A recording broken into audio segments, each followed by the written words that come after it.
ministro Restrepo finalice su intervención, tendremos un espacio para preguntas. Gracias por su asistencia y bienvenidos.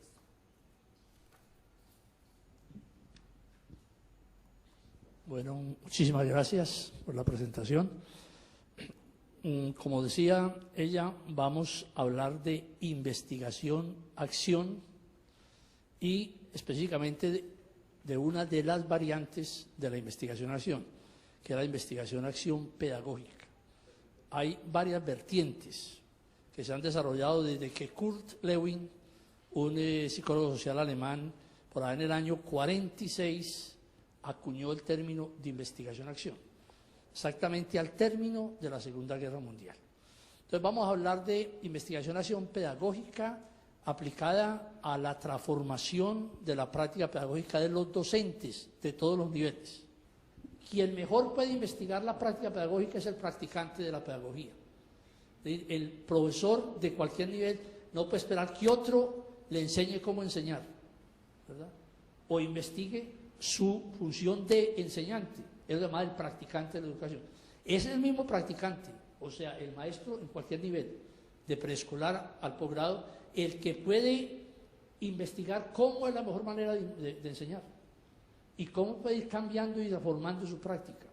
Eso es muy claro en las obras de Stenhouse. La investigación se inserta en la investigación formativa y en la transformación de la práctica pedagógica. Es para transformar la práctica. Veamos los planos de la investigación del docente. A ver. Primero, el docente debe utilizar la investigación para construir saber pedagógico. Ese es un primer objetivo, ¿cierto? Primer plano. Porque es importante la investigación para el docente. Segundo, para consumir investigación de saberes. El docente, como vimos ahora, comúnmente no puede investigar saberes. Generalmente. A no ser que lo descarguen, le den su equipo y todo eso. Pero entonces sí puede leer resultados de investigación en las revistas científicas. Física, química, biología, lingüística, sociales, sociología, psicología, antropología, lo que quieran, ¿cierto? ¿Qué están investigando los grandes investigadores y cómo yo puedo introducir eso en mi currículum, en mi curso, para no quedarme atrasado en las cosas que ya no sirven? Entonces lo que llamamos el investigador consume saberes últimos investigados. Otro plano es acompañar la investigación de aula de los estudiantes. Si el profesor no conoce la investigación y las metodologías distintas que hay, no puede acompañar a los estudiantes para que aprendan a investigar. Y esa es una de las funciones del docente universitario. La investigación formativa que llamamos. Que el estudiante aprenda a investigar y se apodere de las competencias investigativas. Pero si el profesor no sabe ni conoce los grandes métodos, ¿cómo va a acompañar la investigación de aula? ¿No? Y, por último, la investigación científica en sentido estricto. Eso también es un plano. Este último solo es para el profesorado universitario. Esto no puede hacer los de primaria o los de bachillerato. Nunca. Profesores universitarios deben estar formados para hacer investigación científica. El propósito central de la investigación-acción es la transformación social. Es un conocimiento para cambiar. Y aquí hay otra diferencia grande frente a la investigación clásica. La investigación clásica es encontrar conocimiento, ¿verdad? La investigación-acción es, con el conocimiento, montar acciones transformadoras. O sea que es una investigación de corte interventivo. El otro es simplemente buscar el saber. Aplicada a la práctica educativa sería, para hacer del docente un investigador de su práctica con miras a su transformación permanente. Esa es la idea. Práctica reflexiva para evitar la degradación de la práctica. De quien entiende la metodología de investigación-acción pedagógica adquiere una herramienta para estar transformando históricamente su práctica y no quedarse con una práctica fosilizada, estarla mejorando cuando requiere el mismo se da cuenta que necesita cambiarla, que se está quedando y que ya las cosas no le funcionan. Hay tres fases que están planteadas desde que Kurt Lewin acuñó el término investigación-acción en el año 46, allá, del siglo pasado, al término de la Segunda Guerra Mundial. Lo primero es una reflexión profunda sobre la práctica por transformar. A eso puedo llamarlo la fase deconstructiva. es una deconstrucción de la práctica. En términos de Derrida, el sociólogo francés, ¿cierto? Deconstrucción es hacer labor de zapa a un edificio intelectual, a una teoría, a una metafísica, para que se derrumbe completamente y deje ver de qué está hecha, el material de que estaba hecha. Cuando se derrumba y todo, aparecen los añicos y de qué está hecha esa práctica. Entonces, aquí, actuando por analogía, podemos decir que las fases son: primera, reflexión profunda sobre la práctica por transformar, la damos de construcción. Entonces, cada uno va a coger su práctica y va a tratar de irla examinando y criticando. Pero la práctica es muy compleja, está hecha de muchas cosas. Entonces uno no puede coger la práctica completa, eso es muy complejo. Uno toma un segmento de la práctica cuando hace investigación, acción pedagógica, un segmento de la práctica para hacer la deconstrucción. ¿Qué es un segmento? Por ejemplo, ¿cómo enseño yo? La parte didáctica. Soy profesor de álgebra, ¿cómo enseño el álgebra? Soy profesor de física, ¿cómo enseño la física?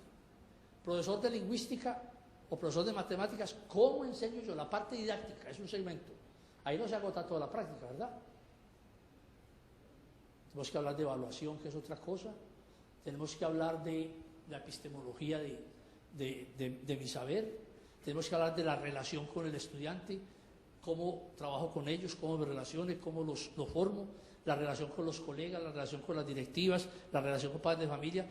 La práctica tiene muchos segmentos, que es lo que nos toca hacer todos los días, ¿cierto? Cómo planifico mis cursos, ¿no? Cómo hago rúbricas para evaluar, bueno, todo eso. Entonces uno selecciona un segmento de la práctica para empezar a examinarla a profundidad. La segunda fase, seguía a decir cómo se hace esta. La segunda fase es planear un cambio o acción transformadora. Vamos a llamarlo la reconstrucción de la práctica. Una vez que usted termina esta fase de deconstrucción y ve al interior de su práctica cuáles son la fortaleza, las debilidades, los vacíos que hay en su práctica, ya puede empezar a pensar cómo la va a cambiar y a planear una acción transformadora de la práctica. A esa fase la llamamos la reconstrucción de la práctica, ¿no? Y hay una tercera fase, que es, una vez usted reconstruye la práctica, es decir, crea una práctica alternativa a la que venía trabajando, la monta completa. Y si dice este cambio, vamos a ensayarla a ver. Entonces, monta la práctica nueva para evaluar los cambios. Y ahí cierra el ciclo. Y ve si le funcionó o no le funcionó. Y si no le funcionó, vuelve a empezar el ciclo. Otra vez, reflexión profunda, a ver qué pasó. Esta es una práctica permanente, es cíclica, ¿cierto? Recurrente. No es un proyecto, lo termina uno y listo, lo entrega. ¿A qué llegó? Esto es cómo transformarme yo mismo, cómo transformar mi práctica. Lo primero es formular el problema de la investigación. Como en toda investigación, no hay investigación sin problema. El rey en la investigación es el problema siempre. Es el centro del proceso investigativo. La gran pregunta, el objeto de investigación, que es el segmento de la práctica que yo les decía ahora. Enseguida vamos a ver algunos ejemplos. Lo primero es escoger el segmento de la práctica sobre el cual se hará la deconstrucción, porque una vez no se puede revisar toda la práctica y cambiarla toda. A continuación, se da rienda suelta a la deconstrucción, utilizando el diario de campo y registrando en el evento de la práctica que la reflejen fielmente. Una de las técnicas que utilizan casi todas las tradiciones cualitativas de investigación es el diario de campo investigativo. Es una herencia que nos dejaron los antropólogos culturales ingleses, ¿no? El field work, llamaban ellos. Un antropólogo se iba a Samoa, en el Pacífico, o a un pueblo de África, cualquiera de ellos. Conviví un año con una tribu, con un grupo pequeño, allá. Pero todos los días llevaba una libreta en que iba anotando lo que veía, de todo, ¿cierto? Las costumbres, la alimentación, la música, la literatura, la religión, el casamiento, todo, absolutamente todo. El vestuario, los ritos, todo. Siempre. Y conversaba con la gente y anotaba más cosas. Después de ese tiempo, de haber tenido muchos datos registrando eventos de la práctica que la reflejen fielmente. ¿Por qué tiene que ser mucho? Con usted observar si usted mismo en una clase no da cuenta de su práctica, así sale un segmento. Uno todos los días hace las mismas cosas, ¿qué tal? ¿Cierto? Entonces la práctica tiene cierta riqueza. Entonces usted necesita observarse por lo menos 12 clases y no seguidas, tampoco. 12 clases, observarlas completamente y registrarlas. Después de que usted termina su clase, se va y en la casa por la noche como sea, se sienta y escribe su diario de campo. A ver, ¿qué fue lo que yo hice? Yo entré al salón, vi que había mucho desorden, saludé, nadie me contestó, volví a saludar, 2 o 3 me contestaron, bueno, todo con máximo detalle, porque si no, se escapan elementos que van a ser importantes en la interpretación. Entonces usted tiene que reconstruir su práctica en el diario de campo con el máximo detalle posible, ¿no? A ver, ¿qué pasó? Bueno, entonces, digo, el diario de campo es la técnica principal aquí, como es en la mayoría de las tradiciones cualitativas. ¿Qué es un buen diario de campo? Bueno, primero veamos ejemplos de problemas. ¿Qué pasa? Mire, ¿cómo hacer atractiva la consejería académica a los estudiantes del CEAD Simón Bolívar de la Universidad Abierta a Distancia para la búsqueda de soluciones en sus dificultades académicas y personales? Este es un problema real que escogió un consejero de la Universidad Abierta a Distancia en Bogotá, del CEAD Simón Bolívar de Bogotá. Trabajé con 50 consejeros de todo el país, de la UNAD. Había una consejera en la Sierra Nevada de Santa Marta, trabajando con los indígenas de esta zona. Augusta Emperatriz se llamaba ella. Augusta Emperatriz. Y de tendencia indígena y era consejera de la UNAD, ¿cierto? Este es el problema de uno de ellos, ¿cierto? De un consejero. Escogió la consejería académica. Puede haber escogido la enseñanza de un saber determinado. Este es el segmento que ella escogió para trabajar su práctica. Veamos otro. ¿Qué estrategias puedo ensayar para lograr aprendizaje significativo en mecánica elemental? Un profesor de la Universidad Bolivariana de Ciencias Básicas. Este es el problema que él planteó. Estoy hablando tal como ellos los escriben, ¿cierto? Esto se somete durante el curso de investigación-acción que se hace colectivamente para mirar y hacer autocrítica. Se va refinando los problemas, obviamente. Otro, ¿cómo puedo a través de mi práctica pedagógica cultivar el espíritu científico en los niños? Este es de una profesora de preescolar, de jardín. ¿Cómo puedo a través de mi práctica pedagógica cultivar el espíritu científico en los niños? Es bellísimo este trabajo. Esta profesora cuenta las preguntas que le hacían los niños. Profe, ¿por qué no se caen las nubes? Una niñita de 3 años. Eso no es fácil de explicarle, de manera que ella lo entienda, ¿cierto? Uno va a meterle ciencia a eso, no puede, a un niño de 3 años. ¿Cómo le explica una profesora a un niño que no se caen las nubes, que porque no se caen? Y que caminan y se mueven, pero no se caen. Todo lo que esté en el aire tiende a caerse. Así de primeras, pues, ¿no?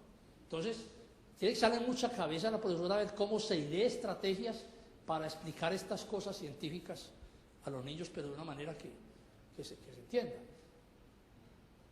Otro, ¿qué he hecho para que los estudiantes lleguen a la comprensión e interpretación de los fenómenos, procesos y problemáticas sociales? ¿Y qué debo hacer para que el proceso de enseñanza sea eficaz y motive al estudiante para que interprete su entorno y sea partícipe de él? Un poquito complejo, ¿cierto? Profesora de sociales. Miren, una cosa interesante que tiene todo problema de investigación-acción. Recuerden que hay una fase de construcción que es sobre cuál es mi práctica en este momento, qué estoy haciendo. Y otra que es reconstrucción, a ver hacia dónde debo ir para que esto mejore. Entonces, cuando ella dice, ¿qué he hecho? ¿Cierto? Va a criticar su práctica actual, lo que ella estaba haciendo. Y después dice, ¿y qué debo hacer para que el proceso mejore? vez que tengo todo lo que he hecho y la critico yo mismo, me critico a mí mismo, ¿qué cambios propongo? Y cuando hablo de qué cambios propongo, el investigador ahí tiene que buscar en la pedagogía vigente, moderna, cómo se puede enseñarse, o en la enseñanza de las ciencias, que es otra vertiente de la didáctica, ¿no? Otro.